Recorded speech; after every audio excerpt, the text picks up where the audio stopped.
Maharashtra top 10 में आपका बहुत स्वागत है। देखते हैं महाराष्ट्र की वो खबरें जो इस हफ्ते सुर्खियां बनी। महाराष्ट्र के मुख्यमंत्री देवेंद्र फडणवीस ने डॉक्टर अंबेडकर की 135वीं जयंती पर चैत्य भूमि पर जाकर पुष्पांजलि अर्पित की। इस दौरान राज्यपाल जिष्णुदेव, दोनों डिप्टी सीएम एकनाथ शिंदे और सुनेत्रा पवार भी मौजूद रहीं। मुख्यमंत्री फडणवीस ने कहा कि डॉक्टर अंबेडकर के विचार आधुनिक वैश्विक अर्थव्यवस्था में आज भी प्रासंगिक हैं। डिप्टी सीएम एकनाथ शिंदे उन्हें मानवता का शिल्पकार बताते हैं। वहीं सुनेत्रा पवार ने चैत्य भूमि को बाबा साहेब के विचारों का ऊर्जा केंद्र कहा।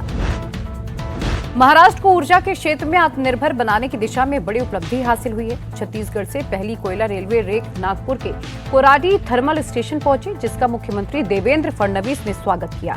इस दौरान मुख्यमंत्री ने कोयला हैंडलिंग प्लांट का निरीक्षण किया। ये कदम विदर्भ को राज्य के पावर हब के रूप में स्थापित करने की दिशा में मील का पत्थर साबित होगा। आपल्या वीज निर्मिती कंपनीला क्वालिटी कोल मिळतो आहे। आपली वीज निर्मितीची क्षमता वाढेल आणि त्यासोबत त्याची कॉस्ट आपली कमी होईल, एन्व्हायरमेंटवर त्याचा इम्पॅक्ट कमी होईल आणि म्हणून एक व्हॅल्यू प्रपोजिशन या माध्यमातून तयार झालेला आहे। महाराष्ट्र में आधुनिक और इंटीग्रेटेड अर्बन डेवलपमेंट को बढ़ावा देने पर सरकार का फोकस है।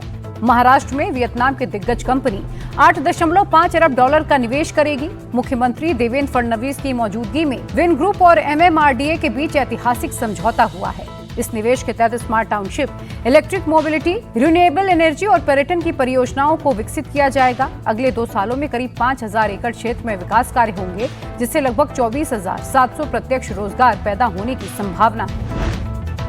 महाराष्ट्र में ग्रामीण शिक्षा को मजबूत करने की दिशा में एक अहम पहल की गई है। महात्मा ज्योतिबा फुले की 200वीं जयंती पर मुख्यमंत्री देवेंद्र फडणवीस ने उनके पैतृक गांव खानवाड़ी में ज्योति सावित्री जिला परिषद के भवन का उद्घाटन किया। इस मौके पर उप मुख्यमंत्री सुनेत्रा अजित पवार भी उपस्थित रहीं। सावित्री इंटरनेशनल स्कूल ग्रामीण छात्रों के लिए आधुनिक और हाई क्वालिटी की शिक्षा के नए अवसर उपलब्ध कराएगा। इस परियोजना की आधारशिला पूर्व उप मुख्यमंत्री अजित पवार द्वारा रखी गई थी। महाराष्ट्र में सरकारी भर्ती प्रक्रिया को आसान और पारदर्शी बनाने के लिए बड़ा फैसला लिया गया है। मुख्यमंत्री देवेंद्र फडणवीस की अध्यक्षता में हुई कैबिनेट बैठक में भर्ती प्रणाली में व्यापक सुधार को मंजूरी दी गई। अब एक ही कंबाइंड एग्जामिनेशन स्कीम के जरिए 18 नई सेवाओं और 93 कैडर्स में भर्ती की जाएगी। सरकार का कहना है कि इससे भर्ती प्रक्रिया अधिक सरल, पारदर्शी और समयबद्ध बनेगी, जिससे युवाओं को सीधा फायदा होगा। महाराष्ट्र में स्वास्थ्य सेवाओं और मेडिकल शिक्षा को मजबूत करने के लिए बड़ा फैसला लिया गया है। मुख्यमंत्री देवेंद्र फडणवीस की अध्यक्षता में हुई मंत्रिमंडल बैठक में जापान इंटरनेशनल कोऑपरेशन एजेंसी से 3,708 करोड़ रुपए की वित्तीय सहायता लेने को मंजूरी दी गई। इसके तहत राज्य में मेडिकल कॉलेज, नर्सिंग संस्थान और एसोसिएटेड अस्पतालों की बुनियादी सुविधाओं को मजबूत किया जाएगा। साथ ही मॉडर्न इक्विपमेंट्स उपलब्ध कराए जाएंगे।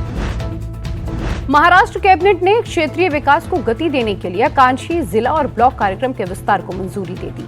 इसमें हिंगोली, जालना, पालघर, बीड, धुले और परभड़ी 6 नए जिलों को शामिल किया जाएगा। इसके अलावा 150 नए ब्लॉकों को भी जोड़ा जाएगा। ये कार्यक्रम कुल 177 ब्लॉकों में लागू किया जाएगा।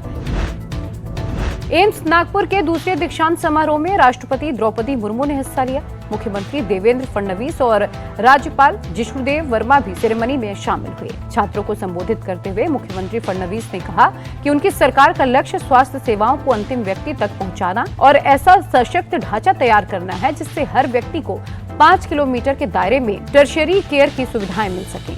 सीएम ने प्राइमरी हेल्थ केयर को भी मजबूत करने पर जोर दिया। नागपुर को क्लीन, सेफ और स्मार्ट सिटी बनाने को लेकर मुख्यमंत्री देवेंद्र फडणवीस ने केंद्रीय मंत्री नितिन गडकरी के साथ शहर के विकास कार्यों की समीक्षा की। उन्होंने Maharashtra state infrastructure development corporation यानी कि MSIDC, मिहान यानी multi modal international cargo hub and airport Nagpur और अन्य परियोजनाओं को तय समय सीमा में हाई क्वालिटी के साथ काम पूरा करने के निर्देश दिए।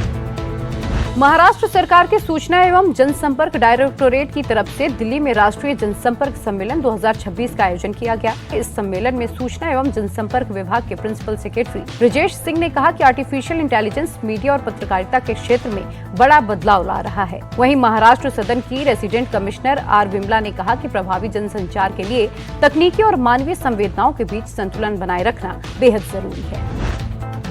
तो ये थे इस हफ्ते की महाराष्ट्र टॉप 10 न्यूज। हम फिर हाजिर होंगे महाराष्ट्र की नई खबरों के साथ।